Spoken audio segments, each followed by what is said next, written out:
नमस्कार, मैं राहुल। आप देख रहे हैं हल्ला उमर टीवी। देखिए, पटना विश्वविद्यालय के द्वारा छात्र अध्यक्ष का चुनाव हो रहा है। चुनाव को लेकर कई छात्र हैं और जो अध्यक्ष है वो लगातार अपने उम्मीदवार को खड़े किए हुए। तमाम जो पार्टियां हैं और आरजेडी, जेडीयू, ऐसा तमाम जो पार्टी है उनके तरफ से अध्यक्ष खड़े हैं। हमारे साथ मौजूद है ऐसा के पार्टी से अध्यक्ष।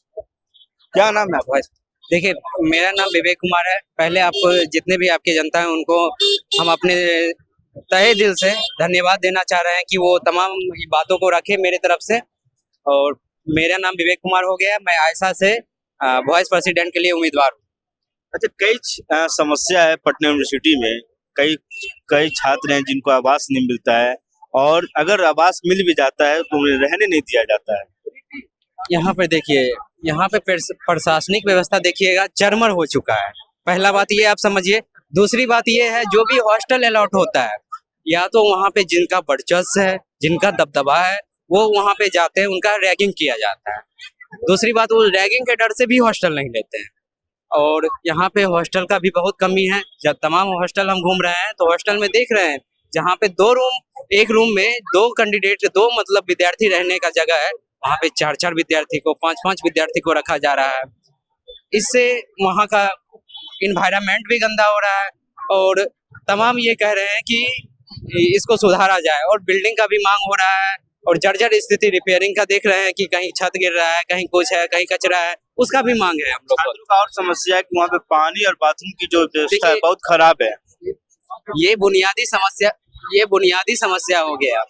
और जब छात्र संघ का चुनाव होता है तो ये बुनियादी समस्या रखना जायज है।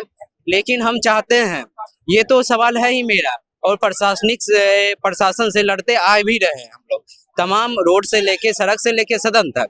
और ये तो सुविधा हम करवाएंगे मुहैया सारे विद्यार्थी को। लेकिन मेरा सबसे प्रथम मांग है महिलाओं का सुरक्षा, जो कि जेंडर इक्वलिटी, जो सोशल जस्टिस, ये सारा होना चाहिए। जैसे कि जीएस कैस होना चाहिए। महिलाओं के सुरक्षा के लिए एक कमेटी बनाई जाएगी, जिसमें कि महिलाओं का सुरक्षा, जैसे भी देख रहे हैं आवारा गुंडागर्दी करते हैं, आते हैं किसी महिलाओं को छेड़खानी करते हैं। वो लड़की मेरी बहन हो सकती है, आपकी बहन हो सकती है, कोई भी हो सकती है, उसका सुरक्षा सबसे प्रथम उठता है। दूसरी बात हो गई, आप देख रहे हैं तमाम कॉलेज में जैसे सेमेस्टर का लेट होना, कोर्स का लेट होना, फी वृद्धि। जैसे कि अभी टीचर ट्रेनिंग कॉलेज है मगध महिला के पास, उसमें गए तो तमाम लड़की बता रही थी कि भैया देखिए ऐसे ऐसे बात है, पहले 1 पॉइंट समथिंग था, अब उस फी को बढ़ा दिया गया है। उसके बाद एग्जाम का जो था टीआरई 4 आने वाला, टीआरई 4 को लेके भी उस लोग का कंसर्न है, क्योंकि जब तक रिजल्ट नहीं आएगा वो लोग फॉर्म फिलअप नहीं कर पाएगी। और प्रशासन ये नहीं चाहती है पटना विश्वविद्यालय का वो आगे बढ़े, कुछ करे, लड़की आगे बढ़े और काम करे। ये पटना विश्वविद्यालय का प्रशासन कभी नहीं चाह रही है। इसी पे हम लोग तमाम मुद्दों को लेके आएंगे और सामना करेंगे। क्या छात्र आपके सपोर्ट में है? क्या छात्र जो आपकी समस्या वो रख रहे हैं, क्या आप उनको सच में अगर अध्यक्ष बनिएगा, प्रेसिडेंट बनिएगा, तो क्या ये सच में सुलझेगा? देखिए, अभी तमाम मुद्दों को हम बताए हैं कि ऐसे ऐसे मेरी बातें हैं, और बातें को रखते हुए अभी सभी को हम समझाने का कोशिश करते हैं। सभी समझेंगे भी बातों को, क्योंकि ये बहुत बड़ी समस्या है। जब देखिए हम लोग कमेटी में आएंगे, हम लोग जब सीनेट में आएंगे तभी तो काम को कर पाएंगे। बाहर से तो मेरी लड़ाई तो हमेशा जारी रही है, रहेगी। जैसा कि आपको मैंने पहले ही बताया, जितने भी मेरे विधायक हैं, सांसद हैं, सड़क से लेके सदन तक भी लड़ते हैं। और हम कॉलेज से हर एक स्टूडेंट को गोल बंद करके प्रशासन को घेरने का काम करेंगे, और आगे अपना जो बात होगा मनवाने का काम करेंगे। आप इस बार पटना यूनिवर्सिटी में खड़े हुए हैं, क्या मुद्दा है आप लोग को जो छात्र वोट करेंगे? देखिए, अगर मुद्दा की बात करें, मैनिफेस्टो की बात करें, तो पटना यूनिवर्सिटी में इतनी समस्याएं हैं कि वर्णन नहीं कर सकते। चाहे वो शुद्ध पेयजल से लेके, एक इंसान का मूलभूत आवश्यकता होता है पानी, खाना, और कुछ खाने के लिए ना कैंटीन की व्यवस्था है, पढ़ने आते हैं स्टूडेंट पढ़ने के लिए ना प्रोफेसर रेगुलर है। जो भी है, एक डिपार्टमेंट में 4 फैकल्टी में 4 गो या 3 गो या 2 गो ऐसे करके टीचर प्रोफेसर रह रहे हैं। आखिर क्यों? छात्र आवाज नहीं उठा रहे हैं, छात्रों की समस्या को सुना नहीं जा रहा है।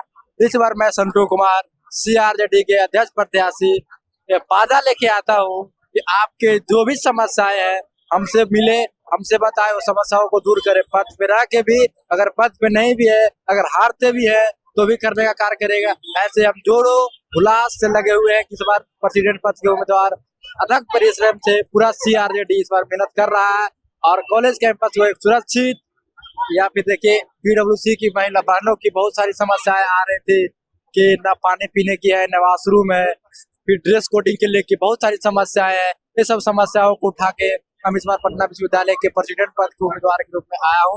अगर जीतता हूँ तो सबसे पहले पटना विश्वविद्यालय के पटना विमेंस कॉलेज इसे और अदर कॉलेजों में जो भी बेसिक आवश्यकताओं है, जैसे लाइब्रेरी में बुक, सेंट्रल लाइब्रेरी 24x7 करने का बात बहुत दिनों से चल रहा है। अगर फर्स्ट बार जीतते हैं तो शपथ ग्रहण से पहले लाइब्रेरी को 24x7 करके करेंगे, उसके बाद शपथ लेंगे, तो शपथ का बहिष्कार करने लगेंगे। पार्टी से खड़े हैं और आपने ये वादा किया है, क्या छात्रा संघ ने कोई सपोर्ट करेगी? क्यों नहीं करेगी? हम छात्रों को कार्य करें, छात्रों को छात्र हित में कार्य करें, आखिर क्यों नहीं सपोर्ट करेंगे? अगर जो छात्र हित में कार्य करा उस उम्मीदवार को नहीं चुनते हैं तो ये भूल छात्रों की होगी, ये आवाज छात्रों का दबाने वाला होगा, ना कि किसी उम्मीदवार का। अगर किसी अच्छे या सच्चे उम्मीदवार का चयन करते हैं तो आपका भविष्य तय होता है कि आपका भविष्य किधर जा रहा है। अगर एक खराब कैंडिडेट को तय करते हैं या उम्मीदवार को तय करते हैं तो आपका भविष्य है, आप उसको मद्देनजर रखते हुए एक ऐसे उम्मीदवार को चुने जो हमेशा आपके ग्राउंड में रहे और आपके लिए हमेशा धूप हो चाहे बरसात हो, हमेशा आपके लिए खड़ा रहे। आप खड़े हैं, क्या नेता प्रतिपक्ष यादव आपके सपोर्ट में आएंगे? हाँ, क्यों नहीं आएंगे? नेता प्रतिपक्ष तेजस्वी यादव हो गए, उनके राष्ट्रीय अध्यक्ष जो बने हैं तेजस्वी यादव, बहुत सपोर्ट में आएंगे। हमें तो हमेशा साहस देते हैं कि भाई तुम लड़ो, जो भी दिक्कत हो यूनिवर्सिटी में, चाहे सड़क से लेकर सदन तक आवाज उठाने के लिए बात आए तो उस तक जाएंगे, वहाँ पे मुद्दा उठाएंगे। तुमसे सोल्व नहीं होगा तो हम सदन में मुद्दा उठाएंगे और मुद्दा उठाने में पीछे नहीं रहेंगे, चाहे कुछ भी हो जाए हम हमेशा साथ रहेंगे। मेरा समस्याओं को सुनने के लिए अगर हमसे नहीं होता, कोई बड़ी समस्याएं होगी, चाहे सेंट्रल यूनिवर्सिटी के मांग को लेके हो गया या फिर लाइब्रेरी को मांग के लेके हो गया या बेशक फैकल्टी का नाम के लेके हो गया, सारा तेजस्वी जी करेंगे। उन्हीं का देख रेख में हम उनका छोटा सिपाही जरूर काम करें। छात्रावास को लेकर समस्या अरे बहुत बोले ना, अगर समस्याओं को गिनाते जाए ना तो सुबह से शाम हो जाएगा, लेकिन हाँ हमको मेन बात समस्याओं बताना होगा कि आखिर स्टूडेंट की क्या समस्या है। छात्रावासों की स्थिति देखिएगा, इतना जर्जर की बता नहीं सकते, ना पीने के लिए पानी, ना मेस की व्यवस्था, ना वहाँ की बाथरूम स्वच्छ हो, ना वहाँ रहने के लिए बेड है, ना कुर्सी है, ना टेबल है, क्या बस एक रूम दे दिया, वो भी बरसात होता है तो ऊपर से पानी टपकता है। आखिर क्यों? आवाज उठाना है ना, इसी सब आवाज बनने के लिए मैं संटू कुमार पटना विश्वविद्यालय के CRJD की तरफ से अध्यक्ष के रूप में उम्मीदवार। विश्वविद्यालय में लेकर कई सारी समस्याएं छात्रों को क्या कहेंगे? हाँ, आज आप देख सकते हैं कि पटना विश्वविद्यालय को जिस तरह से बर्बाद किया जा रहा है, चाहे वो केंद्र सरकार और राज्य सरकार लगातार एजुकेशन विरोधी नीतियां ला करके जिस तरह से बर्बाद करी वो सामने है कि आप देख सकते हैं कि एक तरह का पूरी तरह से जो कॉलेज कैंपस में मिलने वाले छात्रों को जनवादी अधिकार है वो भी नहीं मिल पाता। मतलब अगर कॉलेज की बात करें तो Patna college, Patna science college या उधर के जितने भी कॉलेजेज है, BN कॉलेज, लॉ कॉलेज, वहाँ छात्रों को बुनियादी या छात्राओं को बुनियादी अधिकार जैसे शौचालय की भी दिक्कत है कि वहाँ एक भी शौचालय भी नहीं मिलेगा जो सीधे तौर पे एक या पीने के पानी तक की किल्लत है। तो ऐसे में देखते हैं कि एक तरफ वैसे कॉलेजों की सूची है जहाँ बुनियादी अधिकार भी नहीं, दूसरी तरफ देखते हैं कि पटना वुमेन्स कॉलेज और मगध महिला कॉलेज है जहाँ बुनियादी सुविधाएं तो लोगों को मौजूद है, लेकिन ये जो डिफरेंस है इसको भी मतलब आंकने का काम है। जैसे यहाँ की सुरक्षा का क्या है कि यहाँ आप बात कर सकते हैं कि बुनियादी अधिकार है, लेकिन यहाँ छात्रों को जो है कि एक तरह का बहुत ही बॉन्डेज में, जैसे बोल सकते हैं कि हॉस्टल का जो सुविधा है कि 5:30 बजे के बाद नहीं निकल सकते हैं आप। कई ऐसे छात्र जो उनके साथ हिंसक होती है, जाति विवाद होती है, ये सारी लेकर कई सारे मामले चल रहे हैं, उसका हल नहीं हुआ। आप बनेगा कैसे इसको सॉल्व कर पाएंगे? हाँ देखिए, कॉलेज कैंपस में जितने भी जाति विरोधी अंजाम हो रहे हैं या स्त्री विरोधी अंजाम हो रहे हैं उस पर तो एक्शन लेना होगा। जैसे कॉलेज कैंपस में जेंडर सेंसिटाइजेशन सेल है महिलाओं के लिए, लेकिन वो उसके बारे में शायद ही किसी को पता है क्योंकि वो कुछ काम ही नहीं करते। तो ऐसे में हम अगर मैं प्रेसिडेंट के पोस्ट पर शिव कुमार जीत कर आता हूँ तो सबसे पहली मांग यही रखूंगा कि आप एक ऐसी कमेटी का गठन कीजिए जिसको पावर दिया जाए कि अगर कोई भी इस तरह के गुंडागर्दी में लिप्त पाया जाता है तो उसमें तुरंत एक्शन लिया जाए और वो कमेटी हेल्पलाइन नंबर जारी करे जो 24 घंटा एक्टिव हो। तो ये है। और छात्र कॉलेज कैंपस में आप देख सकते हैं अभी भी जाति विरोधी आंदोलन जो है उस पर भी प्रशासन हाल ही में यूजीसी बिल लागू हुआ है, तो उस पर भी एक है कि उसको लागू किया जाए और इस तरह का जो भी लिप्त पाया जाता है ऐसे जाति विरोधी आंदोलन में मानसिक उत्पीड़न करते हैं किसी को जाति के नाम पे, तो उन पे कार्रवाई किया जाए। मेरा नाम शिव कुमार है और मैं इस बार प्रेसिडेंट पोस्ट पे खड़ा हूँ। अब क्या कहेंगे किस तरीके से कई ऐसे महिला छात्र हैं जो हिंसा के शिकार हो जाती है और अभी तक न्याय नहीं मिल पाया? ये एक आम टेंडेंसी है। जैसे अभी ही नीट की छात्रा के साथ जो पूरा कांड हुआ, पूरी लीपापोती की जा रही है और यहाँ पर भी जितनी छात्राएं हैं अभी आप देख सकते हैं कि सभी लोग इन छात्राओं के पैर पे नतमस्तक हो रहे हैं, लेकिन यही लोग हैं जो मेन कैंपस में लड़कियों के साथ छेड़खानी, कमेंटबाजी और इस तरह की घटनाओं को अंजाम देते हैं। क्यों? क्योंकि इनको किसी भी पुलिस प्रशासन का डर नहीं होता है। इनके ऊपर इनकी आका पार्टियां हैं जो काम करती हैं। एबीवीपी की आका पार्टी बीजेपी है, एनएसयूआई की कांग्रेस है और छात्र राजद जदयू तो हम लोग देख ही सकते हैं। हाँ, राजद और जदयू ये भी उसी सब एक ही थाली के चट्टे बट्टे हैं। तो अब हम लोग इसीलिए बात कर रहे हैं कि ऐसे इंडिपेंडेंट स्टूडेंट ऑर्गेनाइजेशन को खड़ा किया जाए जो किसी चुनावबाज पार्टी से नहीं जुड़ा हुआ, और इसलिए हम लोग दिशा के मतलब तरफ से प्रेसिडेंट के पोस्ट पे शिव कुमार को उतारे। छात्रा के सपोर्ट किया है कि बड़ी पार्टी खड़े हुए हैं इस सामने किस तरह से एड्रेस कर पाएंगे?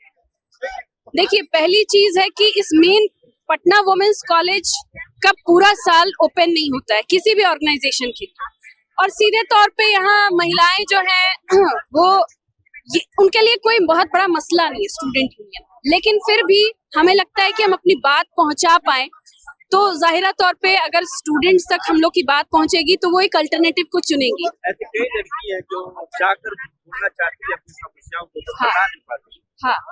हाँ, ऐसे बहुत लोग हैं। और कई बार क्या होता है कि अभी इलेक्शन से एक दिन पहले यहाँ पर पिज्जा बटेगा, बर्गर बटेगा, या नागेश्वर कॉलोनी से लेके हॉस्टल्स में हर जगह ये सारी चीज होगी।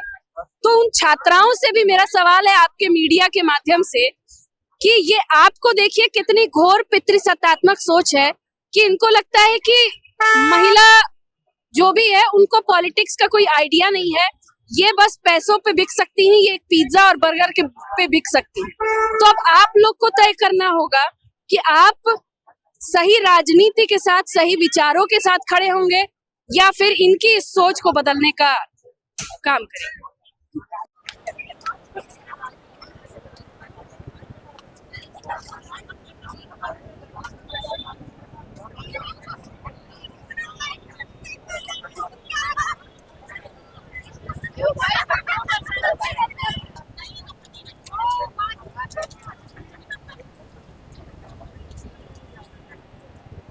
क्या कॉलेज का परमिशन लगता है? तो आपने सुना आयशा से प्रेसिडेंट खड़े हैं और इन्होंने कहा है कि जो भी छात्रों का समस्या है, पहले बता दी कि पटना विश्वविद्यालय का जो छात्रावास है यानी छात्रावास, उसको लेकर कई समस्या है। जो कई ऐसे छात्र जो पास आउट हो चुके हैं फिर भी वो छात्रावास खाली नहीं कर रहे हैं, और एक तरह से कहा जाए तो वो दबदबा जो कहा जाता है वो बना कर रखे हुए हैं कि वो नया छात्र अगर जाता है, उनको छात्रावास अलाउट होता है तो उन्हें भगा दिया जाता है। ये सब ऐसी समस्या पटना विश्वविद्यालय में पानी को लेकर कई समस्या है, यहाँ तक कि बाथरूम तक की सफाई नहीं की जाती है। सारे मुद्दे को लेकर ये सब लड़ रहे हैं। आगे की तमाम जानकारी के लिए हमारे साथ बने रहे, देखते रहे हल्ला टीवी। धन्यवाद।